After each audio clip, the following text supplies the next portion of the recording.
किन्नरों की 5 चौंका देने वाली बातें। दोस्तों, प्रकृति में नर और नारी के अलावा एक और वर्ग है जो ना तो पूरी तरह से नर है और ना ही नारी। ऐसे लोगों में गुप्तांगों का विकास नहीं होता। पुराणों में इन्हें किन्नर कहा गया है। पौराणिक कथाओं में कई किन्नरों का जिक्र भी किया गया है। किन्नर एक ऐसा नाम है जिसे सुनते ही हर किसी के मन में कोई न कोई प्रश्न जरूर आ जाता है, लेकिन आज तक इनके बारे में कोई बहुत ज्यादा कुछ जान नहीं पाया है। दुनिया के हर समाज में लोगों का किन्नरों के प्रति नजरिया बहुत ही अलग है, जबकि भारतीय पुराणों और ग्रंथों में उनको अलग से जगह दी गई है। अक्सर देखा गया है कि लोगों के अंदर किन्नरों के वर्ग को जानने की उत्सुकता बहुत होती है। आइए जानते हैं किन्नरों की 5 चौंका देने वाली बातें।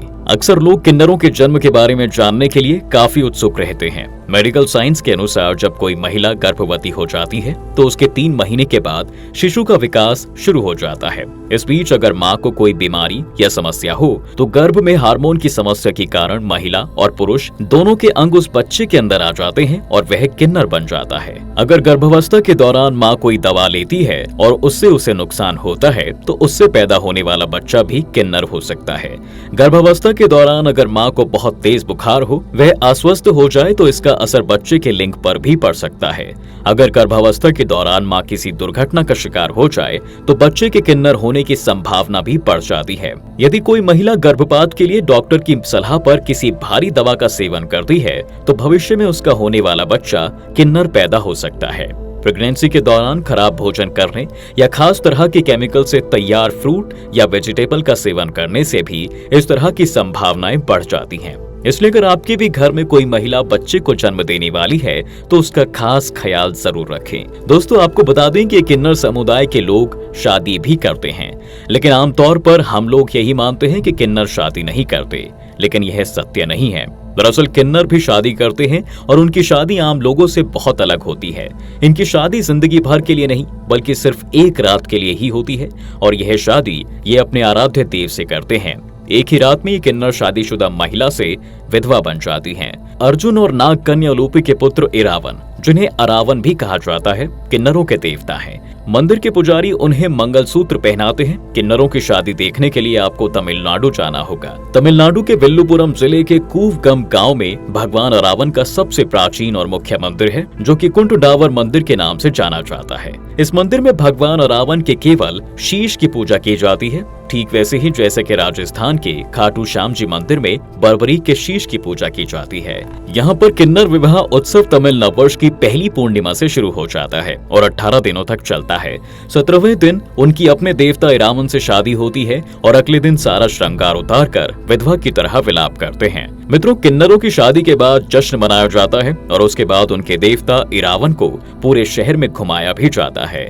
फिर भगवान की मूर्ति तोड़ दी जाती है। इसी के साथ ही किन्नर अपना श्रृंगार उतार कर सफेद साड़ी पहनकर विधवा की तरह विलाप करने लगते हैं। अगर अब बात मृत्यु की करें तो किन्नरों को अपनी मौत का आभास पहले ही हो जाता है, जिसके बाद वे खाना पीना बंद कर देते हैं। इस दौरान वे भगवान में विलीन हो जाते हैं और भगवान से प्रार्थना करते हैं कि हे प्रभु, इस जन्म में किन्नर बने हैं, लेकिन कृपया करके अगले जन्म में हमें किन्नर ना बनाएं। किन्नर समाज में जब किसी की मृत्यु हो जाती है तो अंतिम संस्कार के तौर पर सबसे पहले उसकी आत्मा को मुक्ति दिलाने की प्रक्रिया की जाती है, जिसमें शव को एक सफेद कपड़े में लपेटा जाता है और इस बात का भी ख्याल रखा जाता है कि शव पर कुछ भी बंधा ना हो, ताकि दिवंगत की आत्मा को मुक्ति मिल सके। फिर वे शव को दफना देते हैं। हालांकि ये लोग सनातन धर्म को मानते हैं। मृत्यु के बाद शोक नहीं मनाया जाता बल्कि जश्न मनाने का रिवाज है, क्योंकि उनका मानना है कि मृतक को इस नर के जीवन से मुक्ति मिल गई है। सभी किन्नर शव के पास खड़े होकर अपने देवता अरावन को उनकी मुक्ति के लिए धन्यवाद देते हैं। साथ ही प्रार्थना करते हैं कि वह दोबारा से किन्नर के रूप में जन्म ना ले। जानकारी के मुताबिक किन्नर समुदाय शव यात्रा निकालने से पहले शव को जूते चप्पलों से पीटते हैं। इसके अलावा किन्नरों का अंतिम संस्कार हमेशा रात के समय बहुत ही गुप्त तरीके से किया जाता है। इसके पीछे किन्नर समाज का मानना है कि रात में इसलिए हम सब अंतिम संस्कार करते हैं ताकि कोई आम इंसान इसे देख ना सके, क्योंकि उनका मानना है कि अगर कोई व्यक्ति किन्नर का शव देख लेगा तो वह अगले जन्म में फिर किन्नर ही बनेगा। दोस्तों, किन्नर के आशीर्वाद को देवताओं के आशीर्वाद के समान माना जाता है। इस कलयुग में केवल किन्नरों का ही आशीर्वाद और श्राप लगता है। पौराणिक मान्यताओं के अनुसार कहा जाता है कि जब भगवान श्री राम 14 वर्ष का वनवास काटने जा रहे थे तो समस्त प्रजा के साथ साथ किन्नर समाज भी उनके पीछे चले जा रहे थे। तब श्री राम ने सभी को वापस लौटने का आदेश दिया और स्वयं वनवास के लिए चले गए। लेकिन जब वे वनवास से लौटे तो उन्होंने देखा कि सभी किन्नर उसी स्थान पर उनका इंतजार कर रहे थे। वास्तव में किन्नर वापस गए ही नहीं, बल्कि पूरे 14 वर्ष तक वहां प्रभु के लौटने की प्रतीक्षा करते रहे। तब प्रसन्न होकर भगवान श्री राम ने किन्नरों को वरदान दिया था कि उनका आशीर्वाद कभी खाली नहीं जाएगा।